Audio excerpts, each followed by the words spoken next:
আপনার বয়স যদি 50-এর বেশি হয়ে থাকে আজকের ভিডিওটি আপনার জন্য। কারণ আজকে কিছু গুরুত্বপূর্ণ কথা বলবো যেগুলো শুনলে আপনার উপকার হবে। সর্বপ্রথম যেটা করতে হবে তা হলো বিন্দাস থাকতে হবে। মনে রাখবেন, বিধাতা যখন যেটা করেন আমাদের ভালোর জন্যই করেন, ওপরওয়ালা যখন যেটা করেন আমাদের ভালোর জন্যই করেন।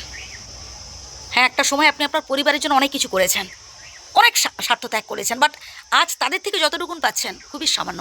এই ভেবে কষ্ট পাচ্ছেন না ভাই, বরং বিন্দাস থাকুন এই ভেবে, খুশি থাকুন এই ভেবে যে আপনি আপনার পরিবারের জন্য এত কিছু করতে পেরেছেন। বরং বাকিটা দিনও বা বাকিটা সময়ও যেন আপনি অপরের জন্য করতে পারেন, এই প্রার্থনা করুন বিধাতার কাছে। কতটুকুন দিতে পারছেন এটা নিয়ে ভাবুন, কে কতটুকুন আপনাকে দিচ্ছে এটা নিয়ে ভাববেন না ভাই। নাম্বার 2, অল্পে সন্তুষ্ট হন। যে যতটুকুন আপনার জন্য করছে তাকে থ্যাংক ইউ জানান, ধন্যবাদ জানান, খুশি থাকুন ভাই। জীবনটা এমন নয় যে আমি 50% দেবো তুমি 50% দেবে, এমনটা নয় ভাই। না হয় একটু বেশি দিলেন, দান করায় না ভাই, একটা আনন্দ আছে ভাই। দান করলে আপনার অর্থভাণ্ডার কমবে না, বরং বাড়বে। এর পরের পয়েন্টটা তো আরও গুরুত্বপূর্ণ ভাই। বিশ্বাস করুন ঠিক আছে, কিন্তু অন্ধবিশ্বাস কখনো কাউকে করবেন না। নিজের বিচার বুদ্ধি দিয়ে বিবেচনা করার চেষ্টা করবেন। অতিরিক্ত আবেগের বশে, অতিরিক্ত ভালোবেসে ফেলে কাউকে এমন ধরনের কথা বলবেন না যে পরবর্তীকালে না সে আপনার দুর্বলতার সুযোগ নেবে।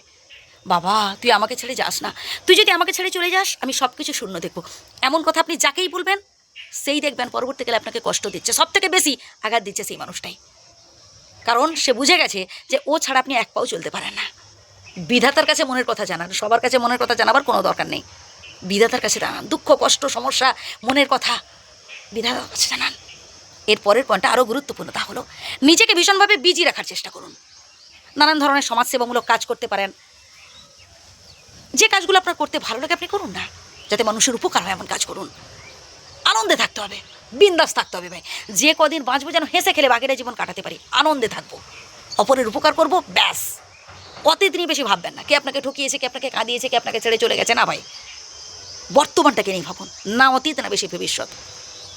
হয়তো আপনি বিয়ে থা করেন, আপনি ভাবছেন যে পরবর্তীকালে কী হবে, আমি তো সংসার করিনি, কী হবে, 70, 80, 90 বছর বয়স হয়ে গেলে এরপর কী হবে।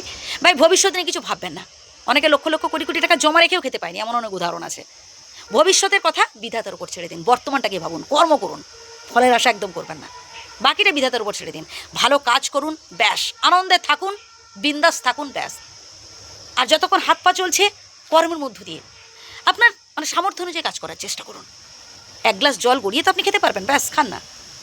এইভাবে নিজেকে ভীষণভাবে বিজি রাখার চেষ্টা করুন। আবারও বলছি, যে কথাগুলো বললাম প্রথম থেকে শুনুন। একদম টেনশন করা যাবে না, টেনশন দূর করতে হবে, আনন্দে থাকতে হবে।